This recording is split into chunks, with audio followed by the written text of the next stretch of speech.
The 9,938th meeting of the Security Council is resumed. I wish to remind all speakers to limit their statements to no more than 4 minutes in order to enable the Council to carry out its work expeditiously. The flashing light on the microphone will prompt speakers to bring their remarks to a close after 4 minutes. I now give the floor to the representative of Tunisia. Thank you, Madam President.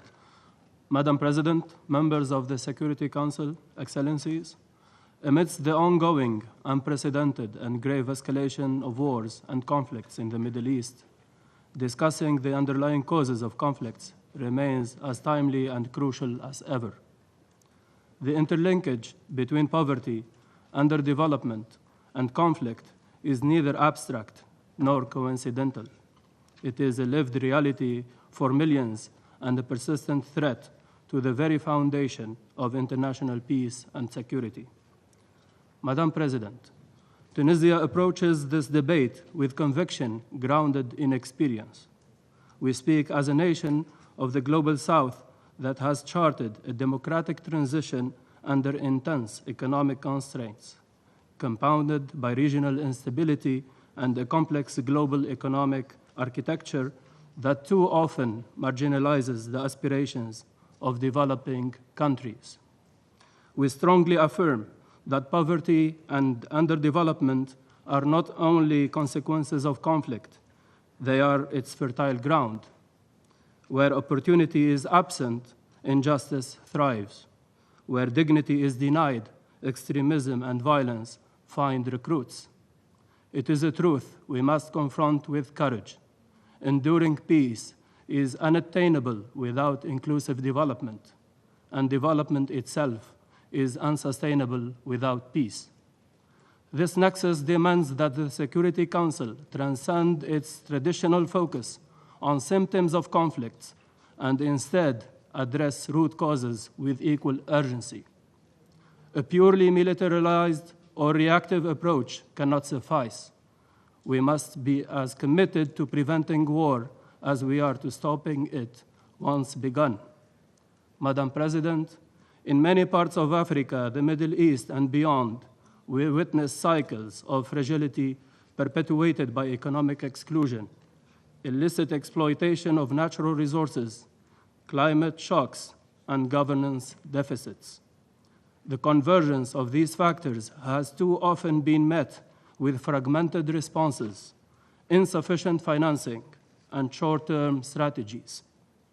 Tunisia calls for a redefinition of international peace and security, one that embeds socioeconomic justice, equitable access to resources, and investment in human capital at its core, mainly by, first, reforming the Security Council, second, reinforcing the peace-building commissions and C-34's role in integrating development and security agendas.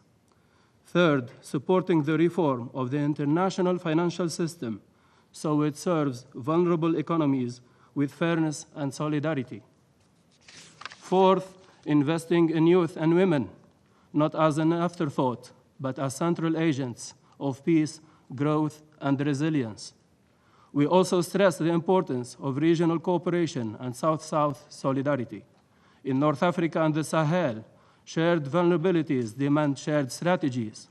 Tunisia reaffirms its commitment to regional peace initiatives that prioritize sustainable development, education, and employment.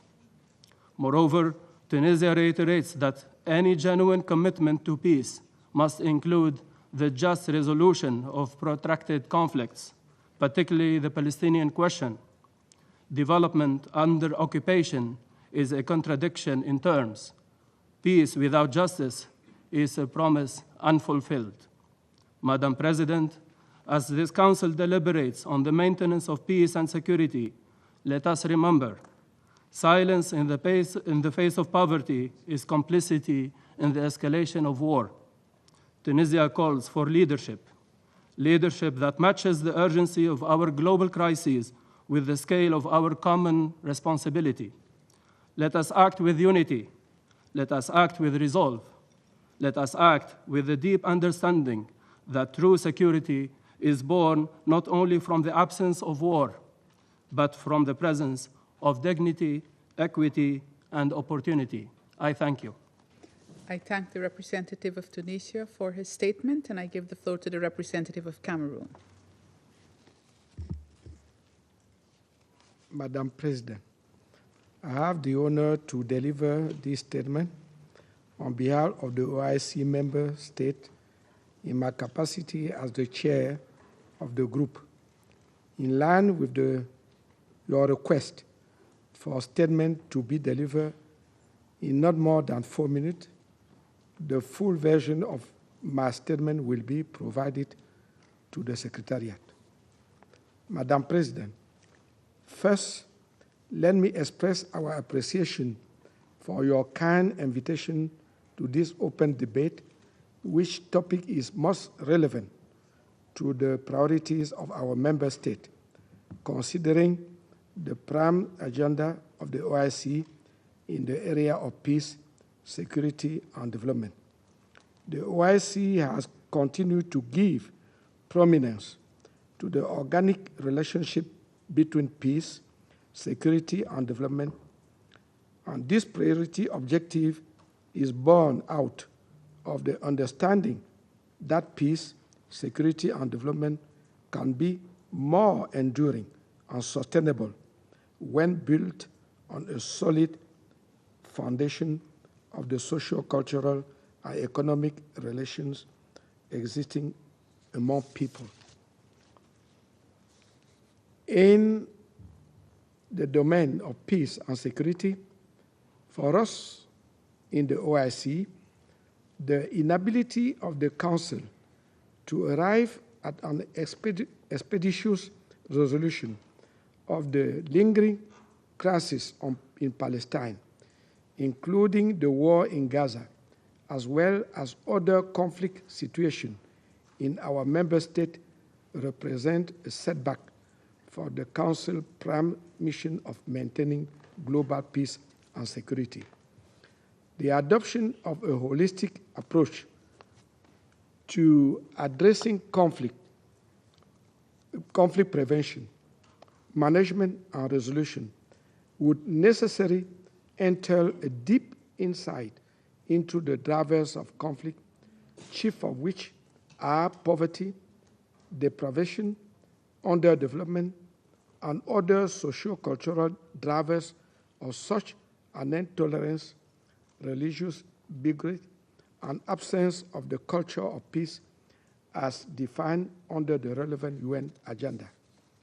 Madam President, it is also known fact that attainment of UN Sustainable Development Goals has continued to face such constraints, chief of which are inadequate financial resources, the proliferation of political conflicts, as well as preventive insecurity that need to be addressed. To this end, there is a need for more creative ways of bridging the resources gap, and the Council is also being invited within its policy and oversight mandate to multiply its effort in seeking creative means of addressing the socio-economic drivers of conflict. At a way forward, the Council may wish to give consideration to increasing synergies within the relevant UN organs while expanding collaboration with regional organizations, the organized private sector, as well as the civil society organization, for a more inclusive approach to addressing these critical issues. On its own part, the OIC and its various specialized financial institutions will continue to support the implementation of the SDGs through its dedicated funds for socio-economic development in its member states, including such creative ways as mainstreaming Islamic financial products and Islamic social finance and philanthropy, amongst others. Furthermore, of their commitment to the SDG and within the framework of the Pact for the Future, the OIC member states have put in place policy instruments aimed at facilitating intra-OIC action and international collaboration with the United Nations on peace-building issues such as counterterrorism measures, disarmament and nuclear non-proliferation, anti-corruption, prevention of transnational crimes, drug trafficking, and illicit financial flows, amongst others. Madam President, in conclusion, and in the domain of promoting interreligious tolerance as a means of deepening the culture of peace, the OIC commends the United Nations appointment of a special envoy on Islamophobia within the framework of the relevant resolution of the UN General Assembly, which designate 15 March as the International Day to combat Islamophobia. It is believed that similar measures are necessary as a way of promoting durable peace among states and peoples. I thank you, Madam President, for your kind attention. I thank the representative of Cameroon for his statement, and I give the floor to the representative of Armenia. Madam President, at the outset, I would like to extend gratitude to the Presidency of Guyana for convening UN Security Council high-level open debate on the topic of poverty, underdevelopment, and conflict, and their implications on the international peace and security. We thank His Excellency Mr. Hugh Hilton Todd, Minister for Foreign Affairs and International Cooperation of the Cooperative Republic of Guyana, for his presence and valuable contribution, as well as the other briefers, for their sobering remarks drawing attention to the importance of peace, security, and development nexus. The recent rising dynamics of conflicts around the globe, looming uncertainties and turbulence in international relations have a devastating impact on sustainable development of member states, resilience of communities, and realization of economic and social rights. The uncontrolled and unabated military buildup, including in our region, diverts the financial resources from achieving the 2030 Agenda for Sustainable Development and implementing the pledge of leaving no one behind. The shrinking ODA further exacerbates the socioeconomic situation in developing countries, where poverty, underdevelopment, inequalities within and between societies can fuel tensions and conflicts. In the Pact for the Future, the member states have decided to comprehensively address the drivers and root causes of armed conflict, violence, and instability and their consequences by accelerating the investment in and the implementation of the SDGs, while stressing the interdependence between peace and security, sustainable development, and human rights. Madam President, we strongly believe that sustainable development should be anchored on strong democratic institutions, upholding of fundamental human rights, justice, and peace in the society and worldwide. Armenia strives to achieve just and sustained peace in the region, including through initiatives aimed at unlocking its economic and trade potential. One such initiative is the Crossroads of Peace project by the government of the Republic of Armenia. Having the alignment of economic interests with long-awaited peace and stability at the heart of its concept, it aims to shift the paradigm of relationship in the region by building on common interests in various fields of development, such as trade and transport, and promoting people-to-people contacts. Guided by the vision of comprehensiveness, inclusiveness, equitable use of regional infrastructure, the Crossroads of Peace project aims at the development of communications between countries of the region and beyond, with full respect for the sovereignty, jurisdiction, territorial integrity, and principles of equality and reciprocity. Madam President, summing up, we would like to highlight that enhanced international cooperation is essential for matching words to deeds with regard to addressing the underlying causes of conflicts, such as poverty, exclusion, food insecurity, and lack of essential means of subsistence. The UN Security Council needs to mainstream peace and development nexus in its prevention efforts, including early warning measures and post-conflict reconstruction and peace building, with a focus on the most vulnerable. I thank you. I thank the representative of Armenia for his statement, and I give the floor to the representative of Azerbaijan. Thank you, Madam President. I would like to begin by commending Guyana for convening this important meeting.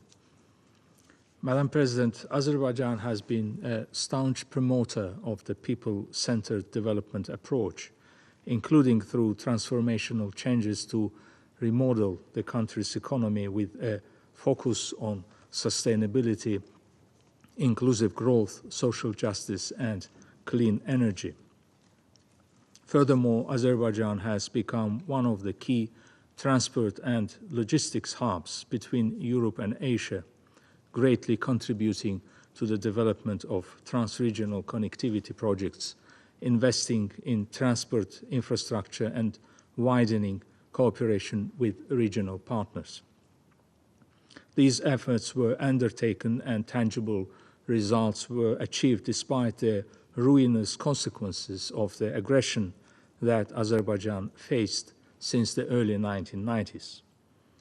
Azerbaijan's experience demonstrates that upholding international law, especially respect for sovereignty and territorial integrity, is indispensable for preventing and resolving conflict and also for fostering development. When these principles are breached, human suffering and the disruption of economic activities are the result. But when justice is restored, a path opens toward renewal and progress. Since the end of the conflict in 2020, Azerbaijan has launched ambitious reconstruction and rehabilitation efforts across its liberated territories, demonstrating its firm commitment and determination to turn devastation into development. We are rebuilding entire cities and villages from scratch, including through the implementation of innovative concepts such as smart city, smart village, and green energy zone. Towns that were once rubble and ashes are now rising as modern settlements. Every new airport, school, farm, hospital, or road we inaugurate in these regions helps protect development gains and promote stability and growth.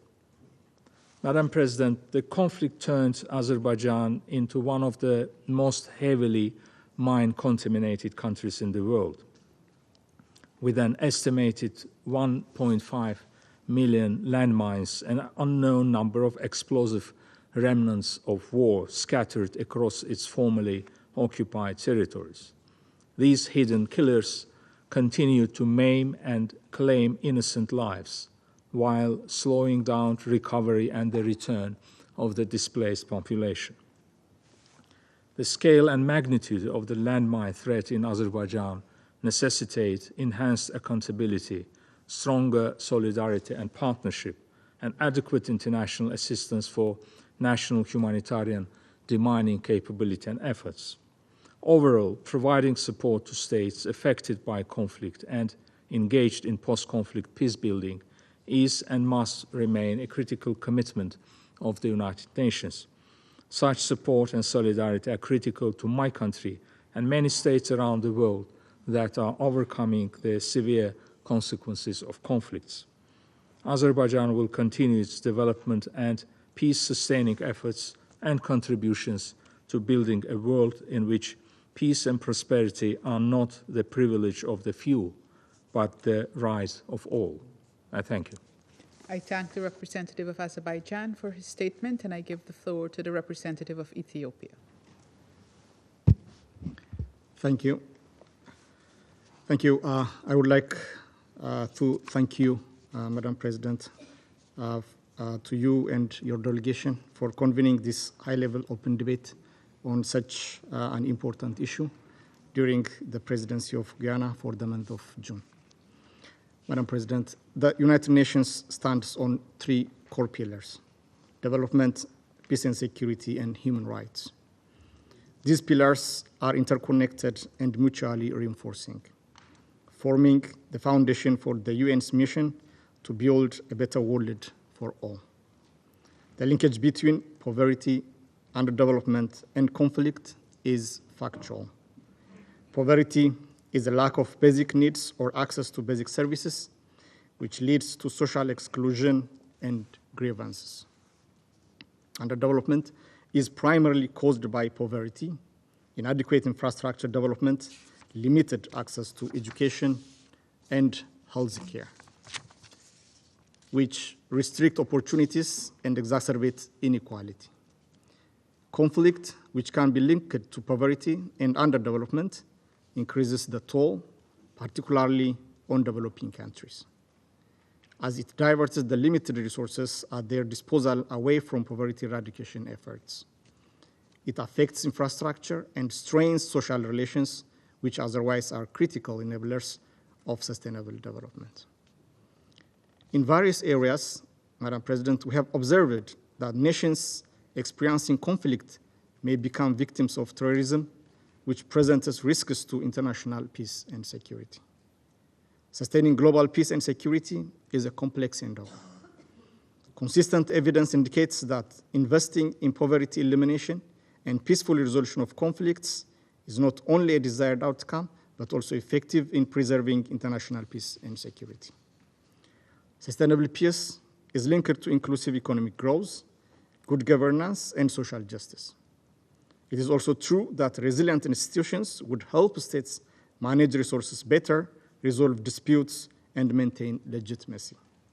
In this regard, the government of Ethiopia, in recognition of the centrality of robust institutions to peace and development, is exerting tremendous efforts in economic reforms, inclusive governance, equitable development, and national consensus. As a result, the government is implementing inter alia justice sector reform to enhance the independence and capacity of courts and law enforcement agencies to ensure fair dispute resolution mechanisms and legal access. Additionally, the government launched the homegrown economic reform in 2019 with the desire to address structural and institutional vulnerabilities that have considered our development efforts. Moreover, National Dialogue Commission, established in 2022, is facilitating inclusive dialogue among various political, ethnic, and civil society groups to address all issues of national significance. In conclusion, Madam President, we believe that addressing poverty and underdevelopment is not only a moral imperative, but a strategic necessity for global peace and security. Global challenges require coordinated responses. The UN, IMF, the World Bank, regional organizations such as the African Union, and other stakeholders must align maintenance of peace with development based on national priorities. Investments in the promotion of human development, institutional capacity building, and conflict resolution are essential elements for the maintenance of international peace and security. I thank you. I thank the representative of Ethiopia for his statement, and I give the floor to the representative of Paraguay. Gracias, señora presidenta. Thank you, Madam La delegación de la President. República del Paraguay The agradece delegation la of the oportunidad Republic de of tomar la Paraguay would palabra y like to felicita thank a you for the Guyana opportunity en su to rol de take the presidencia floor, del Consejo de and we Seguridad congratulate por la realización de Guyana esta on its reunión, role cuyo as tema President es of the uno de Security Council. particular importancia. This topic is of particular importance. Creemos que nadie en esta We sala believe puede that no one in restar this importancia al room can innegable vínculo underestimate entre the la guerra, undeniable la link between violencia, war, los conflictos violence, armados, and conflict con la with pobreza y poverty su desarrollo, and underdevelopment. pues es un círculo It vicioso is a vicious que se hace cycle patente en los clearly desafíos que esta reflected in organización the enfrenta a challenges diario. this organization faces on a daily Aunque pueda basis. parecer repetitivo, Although it may sound siempre es necesario repetitive, it decir must be hasta el said hartazgo over que and no existe again desarrollo that there sostenible can be sin no paz, sustainable ni paz development sin without desarrollo peace, or peace without Este sustainable Consejo development. carga con la pesada This responsabilidad council bears de the hacer heavy del pilar de responsibility seguridad una of fuente de turning the políticas que security permitan el pillar into desarrollo a source of cuando se logra policies solventar un that conflicto. foster development when a conflict is resolved.